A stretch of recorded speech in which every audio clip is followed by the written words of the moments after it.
All right, welcome to a regular Rangeley Board of Selectmen meeting for May 2nd, 2022. We'll call this meeting to order. We have got a quorum present and we'll start with the Pledge of Allegiance. I pledge allegiance to the flag of the United States of America and to the republic for which it stands, one nation, under God, indivisible, with liberty and justice for all. We'll have a brief moment of silence to show our appreciation for our men and women in uniform.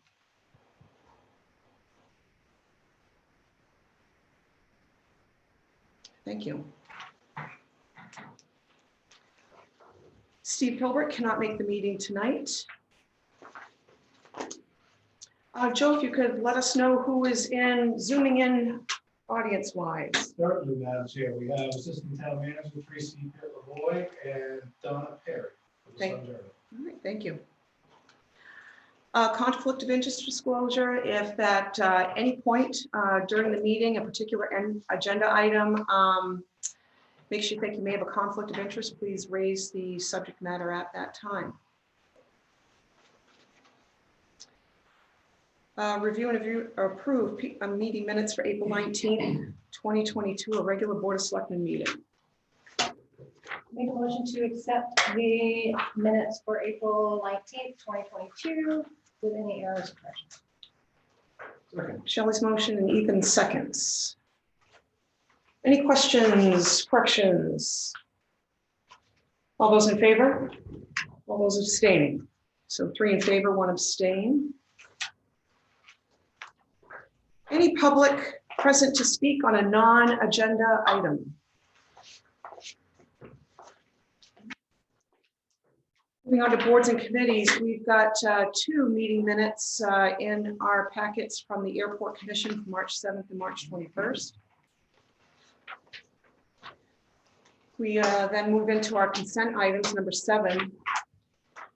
We have got our fiscal year 22-23 warrant, and this would be the final draft that the selectmen need to sign after the meeting.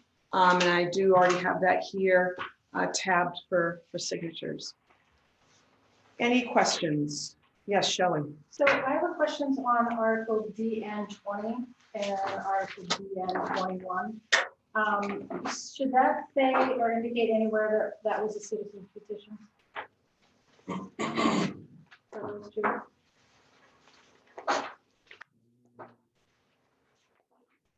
Madam Chair, I don't know if we delineated anywhere else in the warrant that there was citizen petitions. So I don't know if we need to do that. I don't think we need to do that. Some of the other ones are petition, aren't they? Yes. Yeah, anything over 5,000 that's in the donation category would be a citizen petition. Okay. I just wanted to make sure. Apologize for the sidebar. Is there anything else, Shelley? No, thank you. Okay. Anything else from the select board regarding the Selectmen's Town Meeting warrant? Right, we have event permits from the Rotary Club. I'm sorry. A motion to sign the warrant is in order. Sorry about that. I should have known better. I'll entertain a motion. Make a motion to for the selectmen to sign the warrant for vote for June 14th as presented as the final warrant. Shelley's motion. Second. And Ethna seconds. Any final comments or questions? All those in favor? And that's unanimous.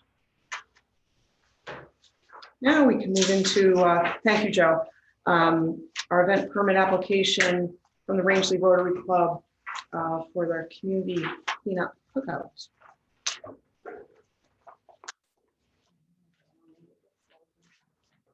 Make a motion to accept the event permit application for the Rangeley Rotary for the community cleanup cookout to take place on May 5th, 2022 from 11 a.m. to 3 p.m. The date is And it's located where? Haley Pond Park. Date is May 7th. What? Date is May 7th. Is it, yep, I said that after. Okay. I said March. So this is May 7th. All right. Shelley's motion. Second.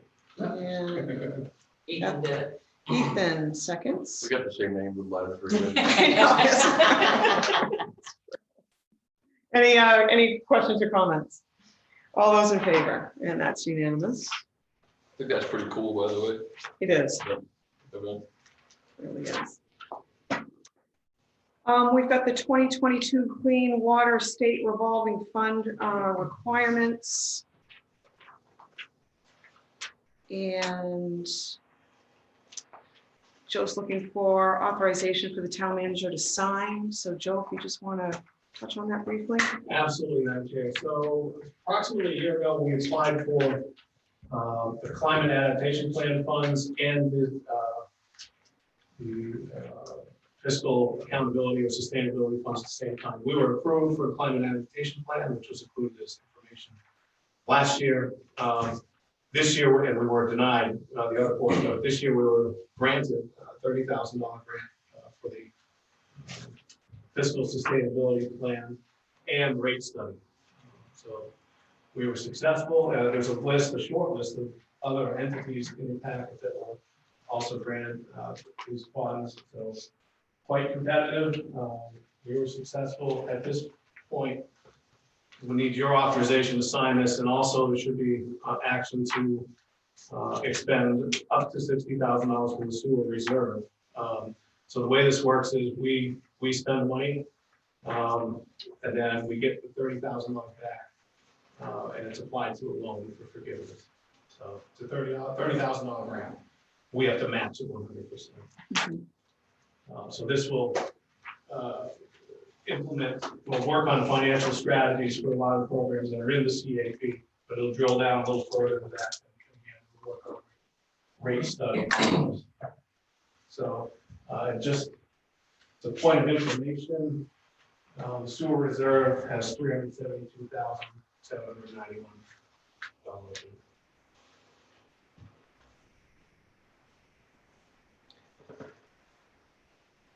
And I'd like to thank Wright Pierce, the folks at Wright Pierce and Keith, for really working hard to put this together for us. So we first need a motion to authorize the town manager to sign this applicant agreement to comply with the 2022 Clean Water State Revolving Fund. So moved. Shelley's motion, Second. and Ethan seconds. Any other comments or questions? And congratulations on securing this.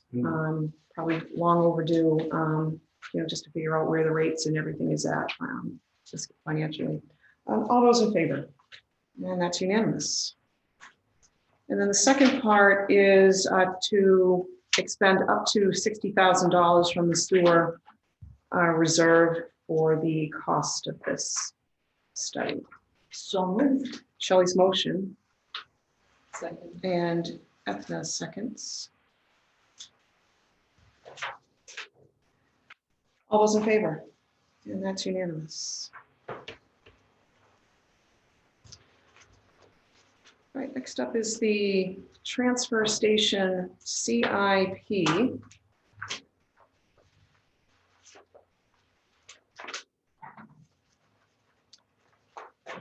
Yes, go ahead, Joe. Next item is Loon Lake Road. Oh, I'm sorry, Loon Lake Road. Thank you. Yes. Rick Dunton, Loon Lake Road.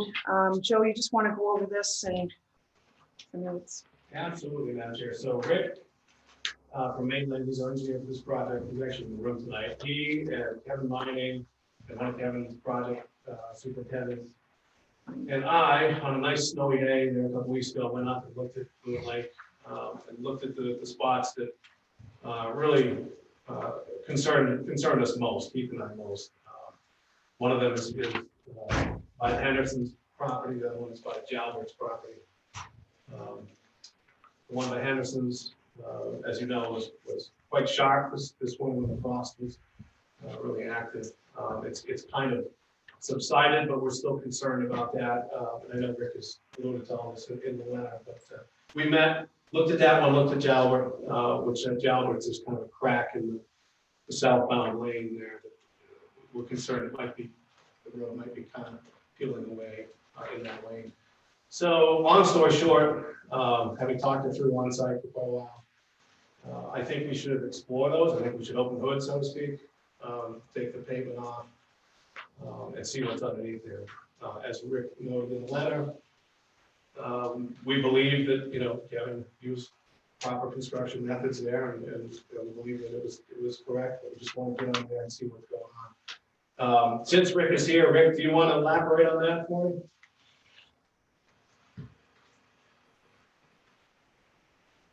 I don't think a whole lot. I think you did a great job summarizing.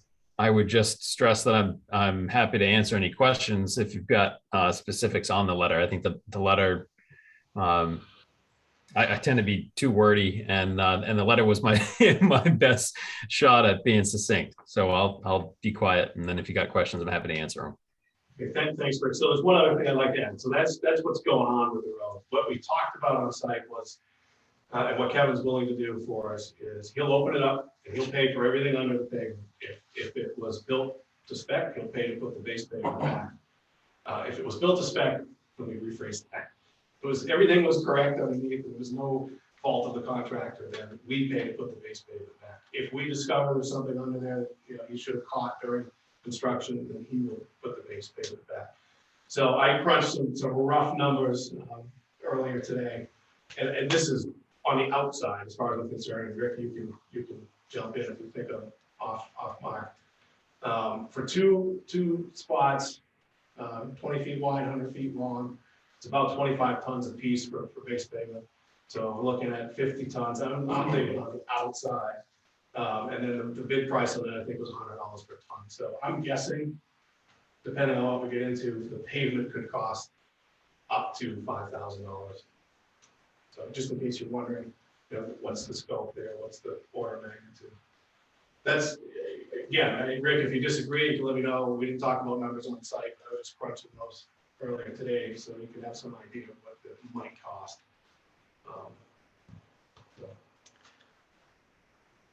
Does the board have any questions before I go to Mark? Yeah. Oh, yeah, Ethan. Yeah. What exactly is the process for peeling the road up and taking a peek? Are we core drilling, looking for what kind of compaction we had underneath it? Are you cutting the pavement free and leaving a perfect compacting grade to start with? And who's observing to figure out whether it was correct or not? So to answer the question, Madam Chair, about who's observing, I would like to have mainland on site for this.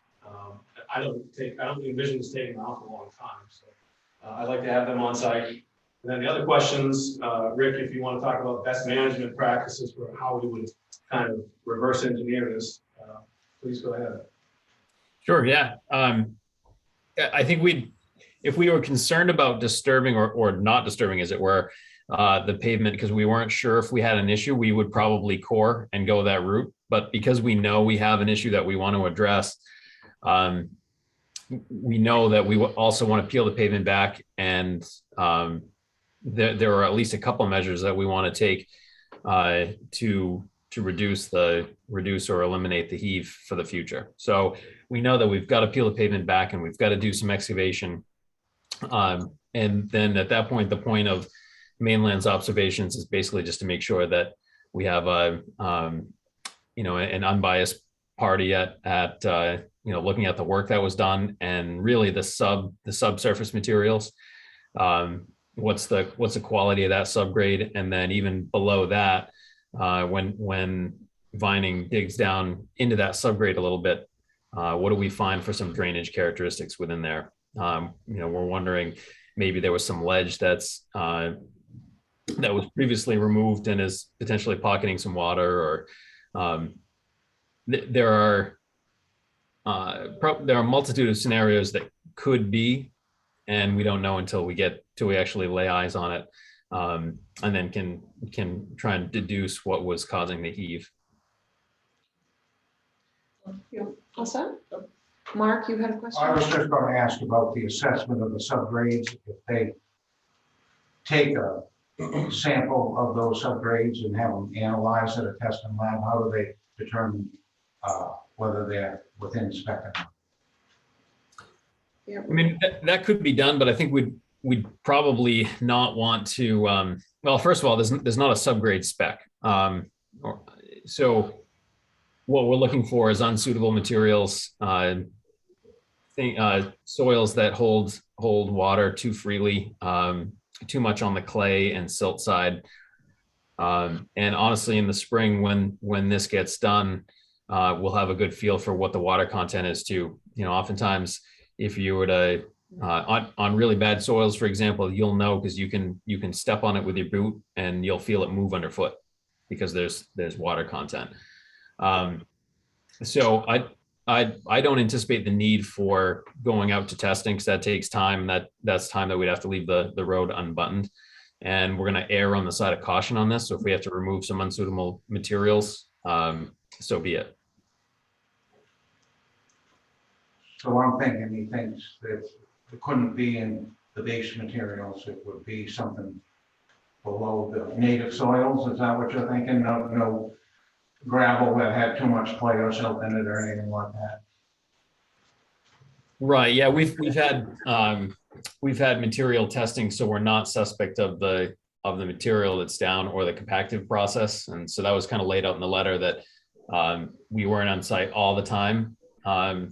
You know, Mainland didn't do a click of the works kind of operation, but we were able to, I think, bring good value in the times and the manner in which we did inspect. And so all indications of that binding used good materials and practices, but again, until we see that exact spot, we're reserving judgment. You know, we could find that gravel has settled and the subgrade seems fine. In which case that'll be, you know, we'll look back to binding on that, and we'll, you know, I think we would try and make that call on the fly so that we can address, you know, address the what we think the root cause is all in the same meeting, and then provide the preventative measures to get it fixed up for the next season. Thank you for the insight. All right, Paul?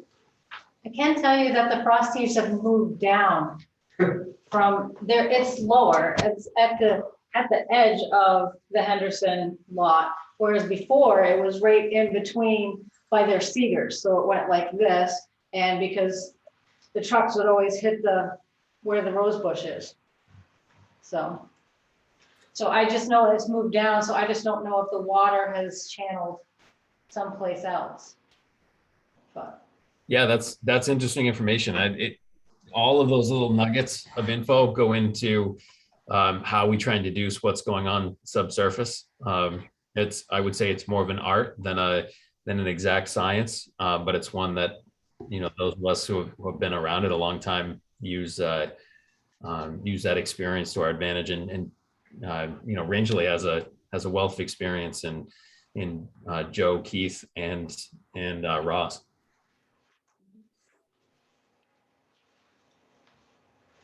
Any other questions or comments for Rick?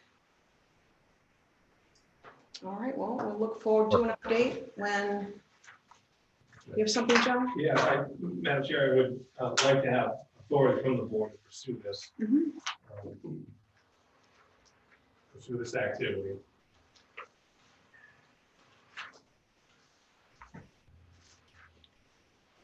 All right, yes. Edna. Where would the money be coming from, Joe?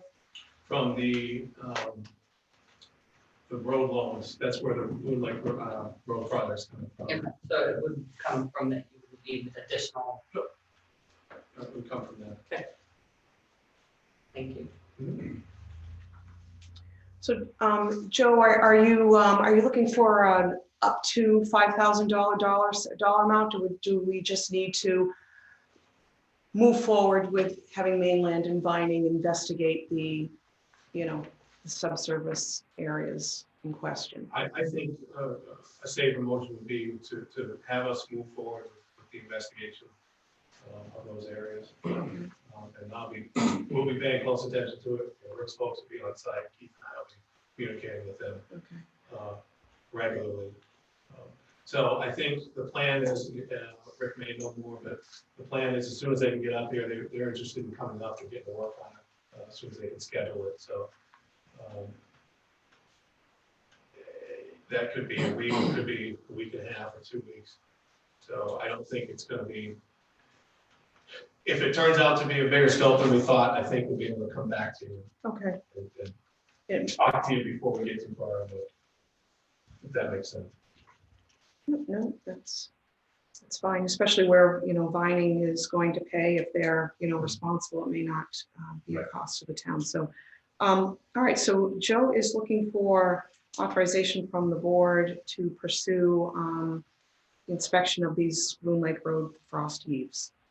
So moved. Shelley's motion. And Ethna seconds. Any other questions or comments? All those in favor?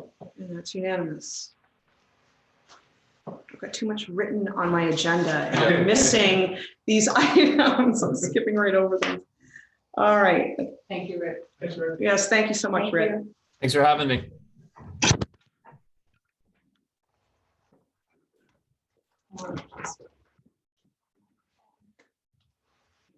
I just kicked the microphone. It got wrapped up around my foot.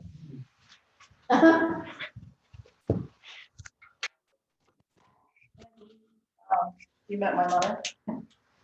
I have met your She said she wants 6 of those frosties on the Loon Lake Road because they drive so fast on it. Okay. Okay, next is the transfer station CIP. And Joe, you want to talk about the need for this CIP or its update? Absolutely, Madam Chair. So this conversation began when Keith and I were talking about how we would like to pursue a scale system. So we've got pricing on what an actual scale system would cost. And then we got talking about, we don't want to move this thing any more than we need to. So, we may move it once, but we'd like to only install it once and have it be there for a long time. So then we got thinking about how does that fit into the rest of the facility. We've got some other odds and ends we'd like to get kind of wrapped up here in the near term. One of which is closing the landfill, capital landfill, traffic patterns important, especially when you're talking about scales. And scales, as you know, would be for basically the OBW, construction material, things like that that we're currently charging by volume, an estimated volume really, as opposed to so we'd like to seriously explore where scales would go, how would we get the electric to them, and how would the rest of the facility kind of work around that. There are a couple other things that we kind of put in also for workplace safety, some fall protection around the buildings and so forth.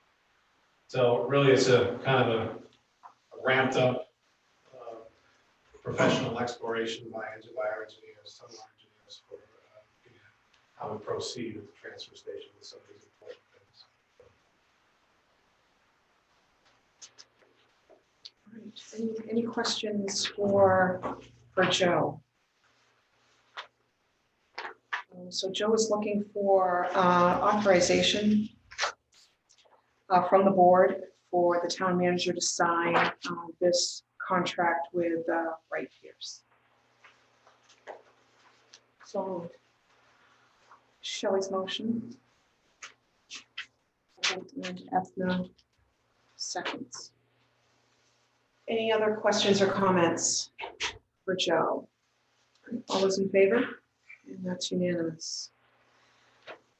Now authorizing the expenditure for the cost of this capital improvement plan of up to $9,630 from transfer reserve.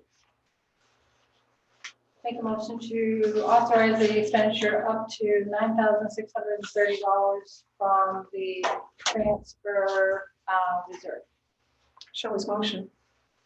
And Ethna seconds.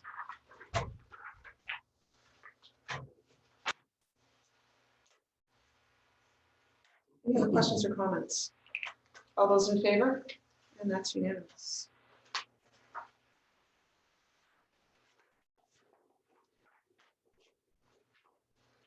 Thanks for moving forward with this, Joe. We've talked about scales now for a long time, and to see it being evaluated. We do not have correspondence. Under old business, we have got the closeout of the dangerous building that was labeled at 124 Cary Road.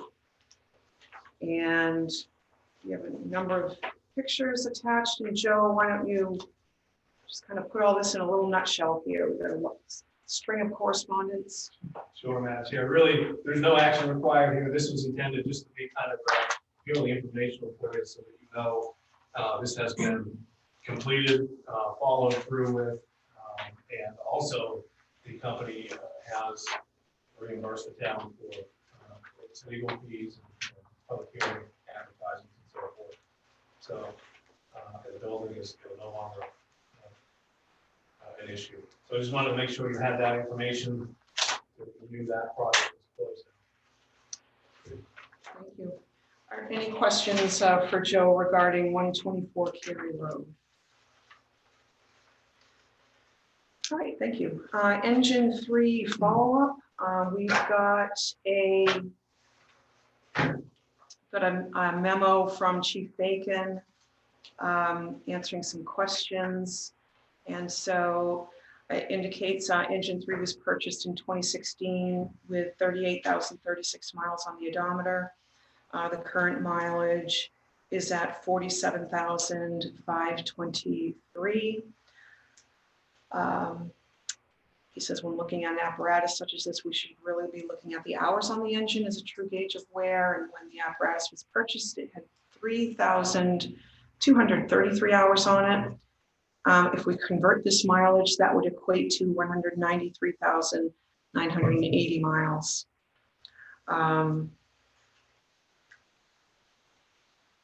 So that was when it was purchased. Since purchasing, we put an additional 676 hours, putting engine 3 at 234,540 miles with that formula.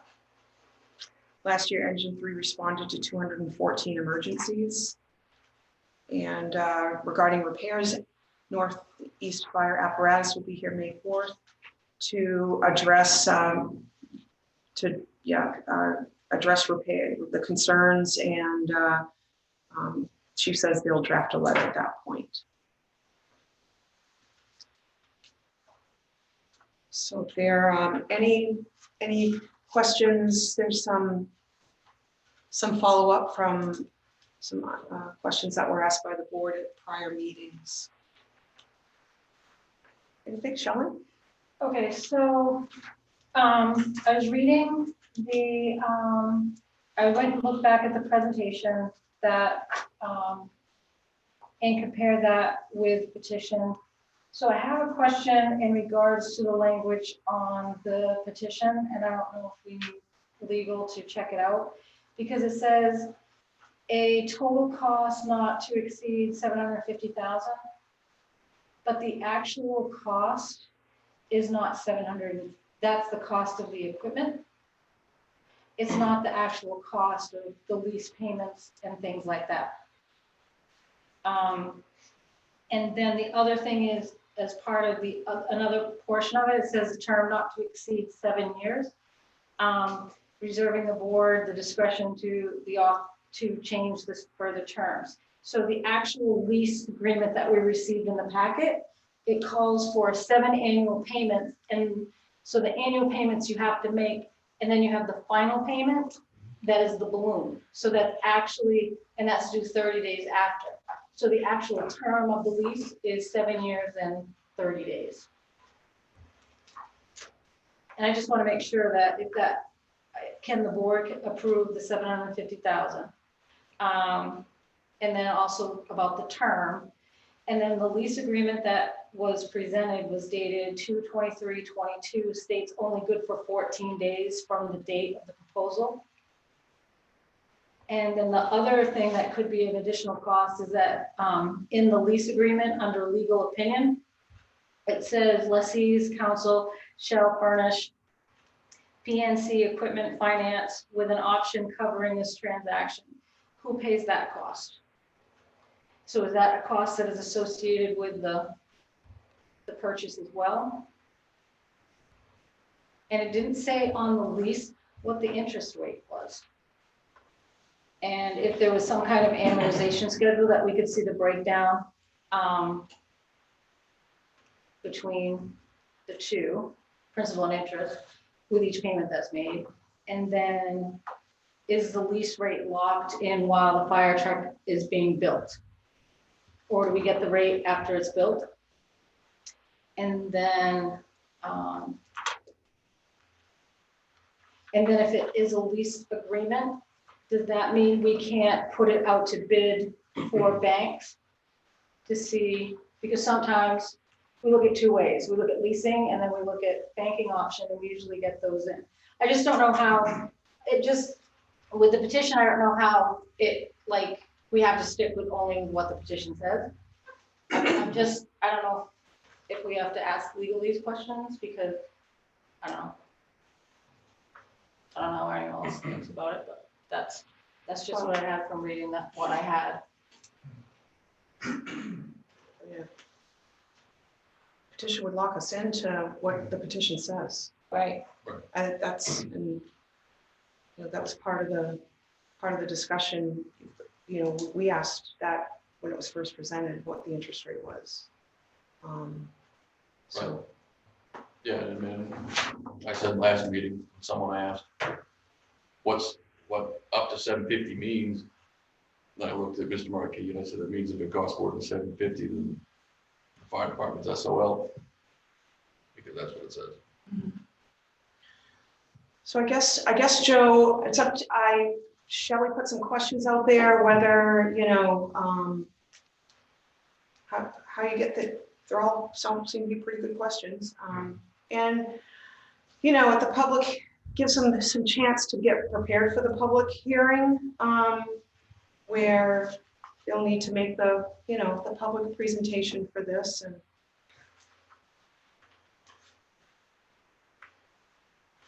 We will work on that. all right. Can I have a reminder on the date of that hearing? I've had constituents ask me when that's Yes, I going to be. believe it's May 24th, Madam Chair.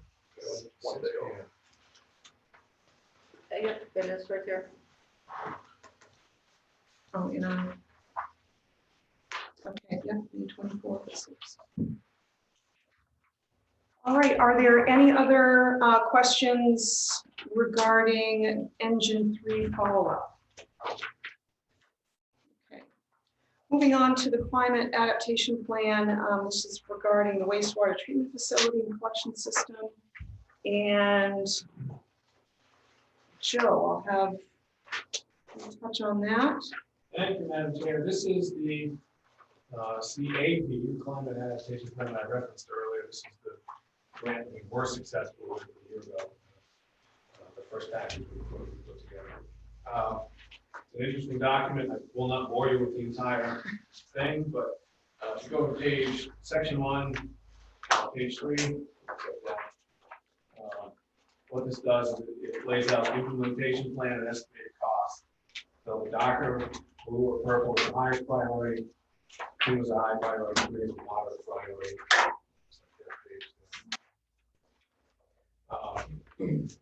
Some of these are ongoing, and some of them have a kind of a short-term implementation, 0 to 5 years, and then 5 to 10. That will be the next.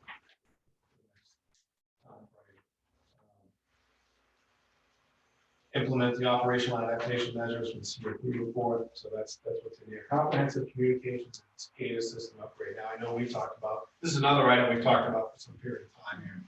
And this plan really puts it towards the top. Replace existing snow pump and add a second pump and increase redundancy in snow making. That's a #1 priority. Another snowmobile or winterized vehicle to access that Because that's how we disperse that effluent almost half of the year is by snow gun. And that's it's fairly remote. There's a road out there yet, which that gets in. This plan covers that issue also. Like the safety station around the lagoon. I won't go through each one, but these items that were recognized by the engineer working with Keith and his folks are put in here in order of priority. And all the way on the right, you can see estimated costs, probable costs. So this will be helpful to us as we plan for the future. So that's what the CIP looks like. I want to make sure you have that. Yep. If you have time to look at it. They're really good.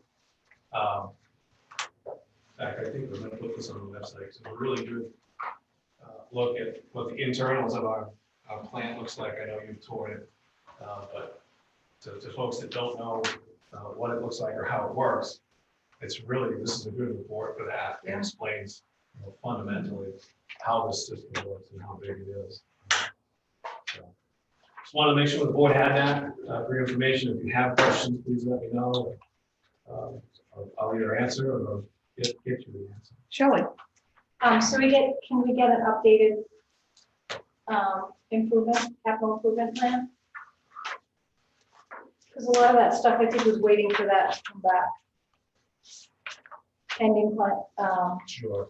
Okay. Yep.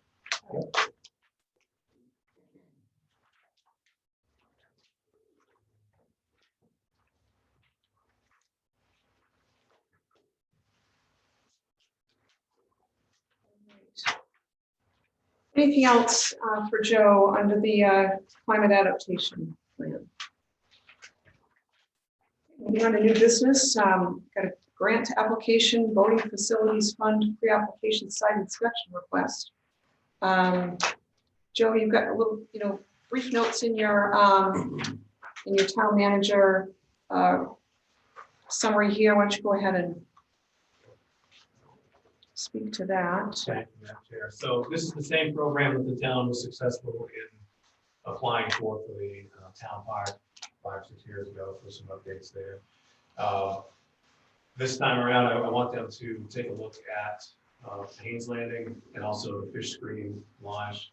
Those need some plank work, some minor erosion control, and some general sprucing up. We're in the pre-application phase. The actual application is due, I think, July 20th. So I will come back to you prior to formally applying. This does require a match. I don't remember off the top of my head what that is, but there is a match required here. But the first step, which doesn't involve any real commitment, is getting together with Heather and/or Tom from DACF, the Voting Facility Program, Voting Facility Fund Program. They come up and they meet on site, they look at it, look at what the concerns are, and they may have some feedback and talk about, what might be a successful project. We're also putting together probable costs at the same time. So we're working on that. And I am meeting with them at the end of this week, I believe, in the morning. So we're just going to take a look at those. And prior to a formal application for policy, I'll either come back to you folks because there's a match. It could be significant, although I don't think it'll be huge, but it'll be significant enough for me to come back to you. So just wanted you to be aware of it. This is something I'm working on. Thank you. Any questions for Joe? All right, that's it under new business. We now move into the town manager report. We've got department head updates from Rangeley PD, from Rangeley Fire Rescue, and from the code enforcement officer. Any questions on those department head updates? Yeah, just Yes. how are we matching up with last year's building permits around this time? Are we increased, Joe, or just curiosity? I know that Bill is expecting to exceed over the past couple of years. She's made that out here. There's an increase in number of permit submissions. But you're asking specifically this month, this year compared to. It's just, yeah, it's just, it seemed like a lot. Seemed like quite a bit. I can get that answer for It's you. not a big deal. Just curiosity. Yes, I Ethna. do have just a curiosity question for you, Joe. Mhm. This says department head updates, and I can't help but notice that consistently it is 3 departments only that submit updates. Do you require updates from the other department heads, and are we just not getting them, or is this just kind of a courtesy request for department head updates? Let me, can I answer I'd like to answer the question Yeah. this way. Would the board like to have more depth in the department head updates? But technically, I'm the one that reports to you, so if you would like more information from other departments, it's certainly something I can get for you. Oftentimes, to answer your question officially, oftentimes a lot of what's happening comes across your agenda as consent items in other departments. So rather than being redundant, quite often the ones that you get reports from are departments that don't typically have a lot of those tangible projects happening. But by all means, if there's something I can do to provide you more information, I'm happy to do it. Just let me know. Yeah, it was just an observation. That it's consistently from 3 departments, and I didn't know if it was more a courtesy request for the updates, or if we were just not being given department head updates from the other department. So that answered my question. Thank you. Any other questions regarding department head updates? All right, moving into the calendar. This Saturday, May 7th, we've got the 6th annual trash pickup day. Thank you to Tracy for all her work on that. On May 13th, absentee ballots will be available. May 24th at 6 p.m., the final warrant public hearing. June 3rd is the last possible date to post the warrant. June 6th, 5 p.m., schedule Rangeley Region Economic Opportunity Committee annual discussion per their bylaws. And then June 14th is the town meeting vote day on the warrant. Moving into, yes, So sorry. go ahead. Do we know, is there any intent to have a candidates night? I know that in years past, it was pretty, it was general practice, and I know that when COVID happened, that didn't occur. I realized you're just rerunning, but my understanding is there is someone new who is also running for one of the seats, and I know that there's a lot of question to candidates. They actually didn't have one in 19 when I ran either, prior to COVID. Just a little bit of information. Joe, who has submitted? So there are 4 folks that have returned nomination papers for Selectman Shaker, Donnie Neville,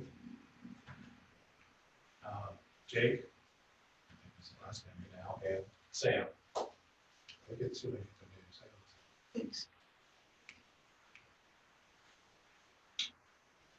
Jake Folio, Sam White. So there are 4 in total. Yeah, I think to Ethna's point, yeah, the candidate nights are fairly, regular occurrence. I think it was the chamber that facilitated those, and certainly, yeah, I mean, I don't know who would it be appropriate to reach out for candidates night? Would it be the select board, or would it be the town office? We can reach out. Okay. See if they're interested in coordinating. that Yeah. for us, yeah.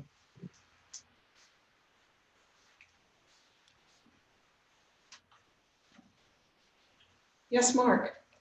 Thank you. One of the more successful candidate nights that I was able to attend and watch was held at the movie theater. Yes.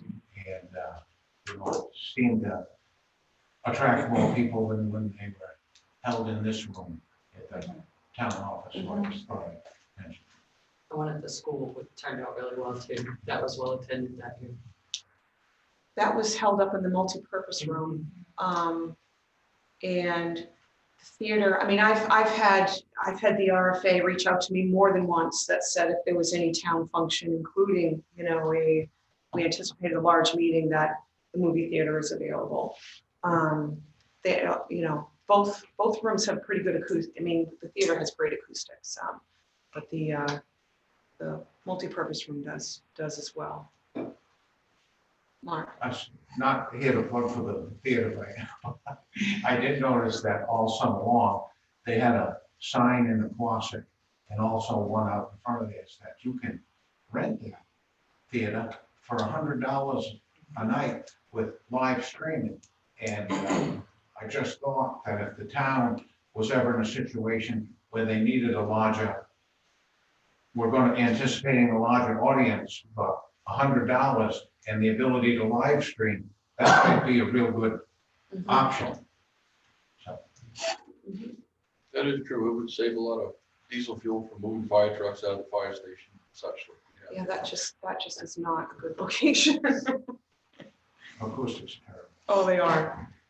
Yeah, no, I Both of think that would be $100 well spent. I think. Right.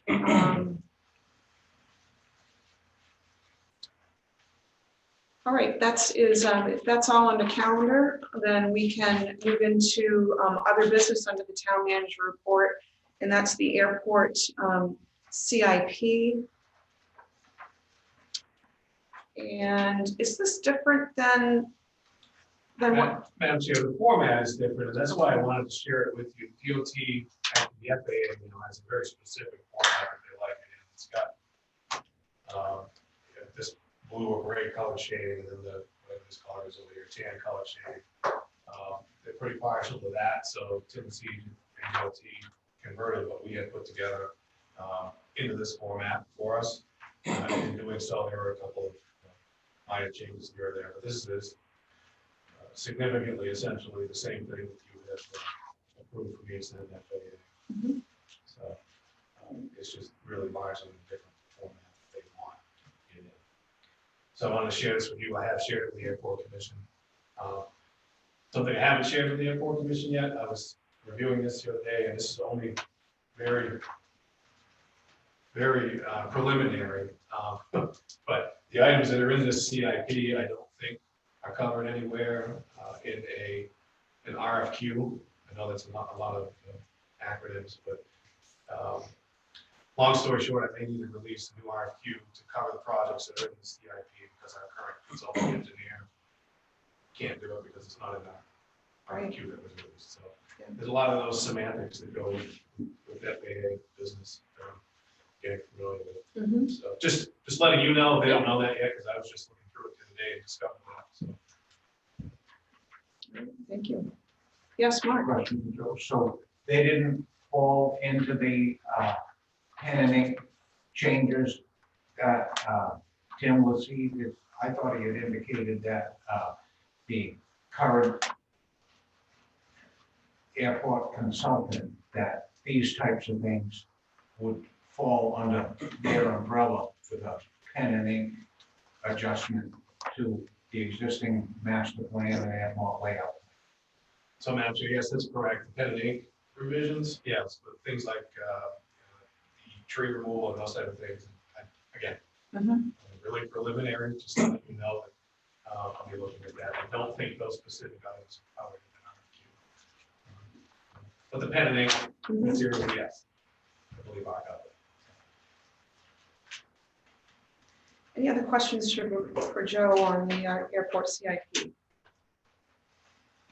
All right, the public comment period for the resident Canada Goose damage management plan is currently open through the close of business on May 13th. And so Tracy posted it on the Facebook political forum, which has gotten a lot of feedback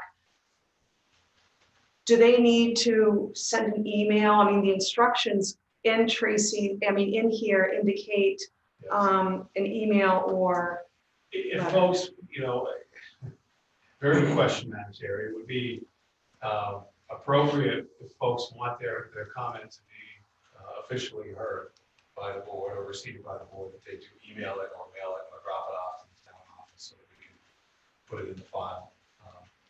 And you can see it, read it publicly. So yes, I think that is the purpose of the public comment period now. I know Facebook is a public forum, I get that, but it's hard for us to capture what's said where. If we're going to have an organized process, it really should come to this email address or to this email address, or get dropped off here. Shelley? So if they're sending it by email, are you asking them to properly identify themselves? Yes. Okay. That would be my expectation. Okay. All right, any other questions or comments regarding the resident Canada Goose damage management plan? I did receive very positive feedback on all the information that's included in here. So this is great, Joe. Good, and I can't take, Tracy and I can't take all the credit. Ben Nugent was very helpful. He helped kind of It's great. put in the technical stuff for us. All right, moving into, that's it for the town manager report. Moving into select board communication. Ethan, have you got anything? The only thing I have, it sounds like we're addressing some of Shelley's questions, but I've been asked whether the petition that was put forth for the fire truck was a legal petition. I didn't have an exact answer because I would assume that if it wasn't, we wouldn't have put it before us. But that was asked by a constituent, and I expect it to be asked again at the warrant hearing. Okay.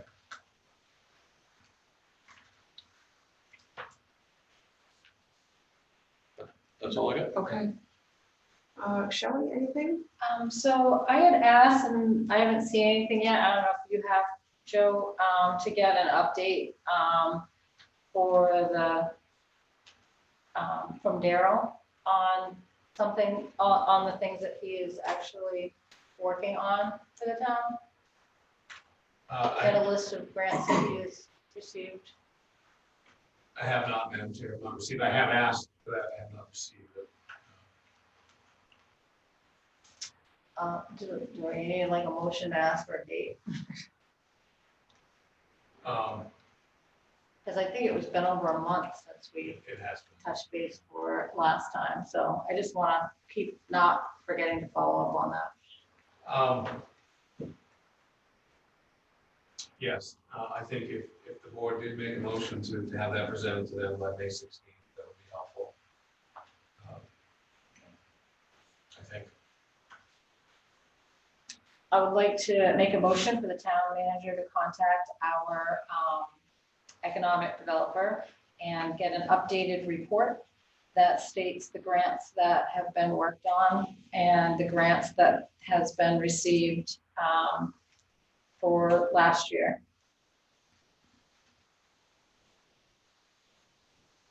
For last year, do you mean 2021 or for the last 12 months? Well, actually it should be since 2020 because COVID.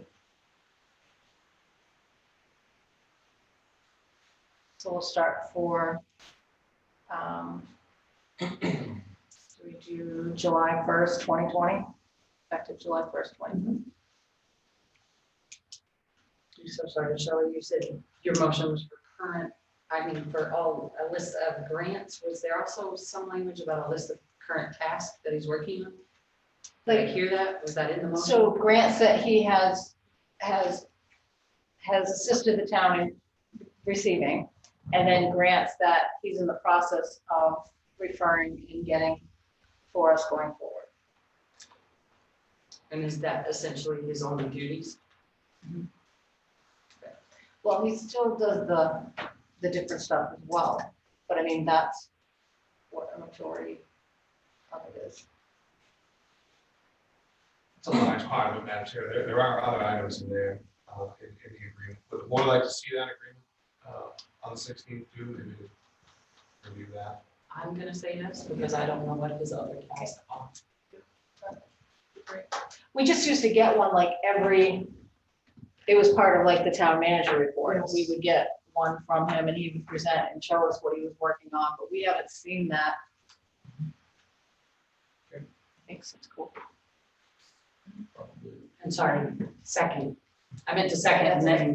Discussion. Shelley's motion, F in the seconds. Is there any further discussion? Oops. All right, all those in favor? And that's unanimous.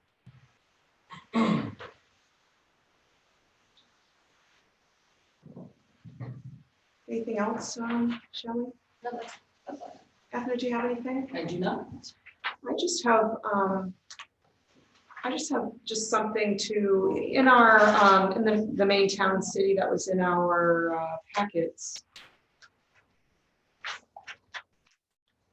They talk about a number of things. I mean, I'm glad that we are, looking at scales or coming up with some kind of plan for the transfer station. The other thing, on page 30, we've got towns that are looking at, that have received level 2 charging stations for electric cars. It's something I've brought up in a discussion previously. We've got, there seems to be grant money for towns to put these in. I mean, granted, a lot of, there are a couple towns that are dabbling in, experimenting with electric vehicles and how they can be used for town purposes. But we've got, 3 public parking lots that, we could look into the return on investment if we had car charging, stations there. And I mean, the one thing about car charging stations that, we do have some local businesses that provide it for their customers only. And, cars are going to be parked for an extended period of time, which is a big drawback for, for gas stations. If they've got, large trucks coming and going and, or they need their parking spaces for other things. But I would really like to look into helping this town go greener. And, we've got towns that are already doing it. It's nothing we even need to, investigate. And so just like a discussion in the future about this. And that's all I got. I'd like to add on to that, Yeah. after you brought up what you just brought up and then said the word grant, I started thinking about code and requirements, whether or not these specific charging stations would need painted lines for the charging stations, which would require pavement, and could these grants help us get some pavement on these parking lots in conjunction with That's a good question. these charging stations? Good question. All right, if that's it for select board, do you have anything else, Ethan? Okay, entertain a motion to adjourn. So moved. Sorry, Shelley. Ethan's motion, So moved. Shelley seconds. All those in favor? And that's unanimous. Thank you, everyone, for coming.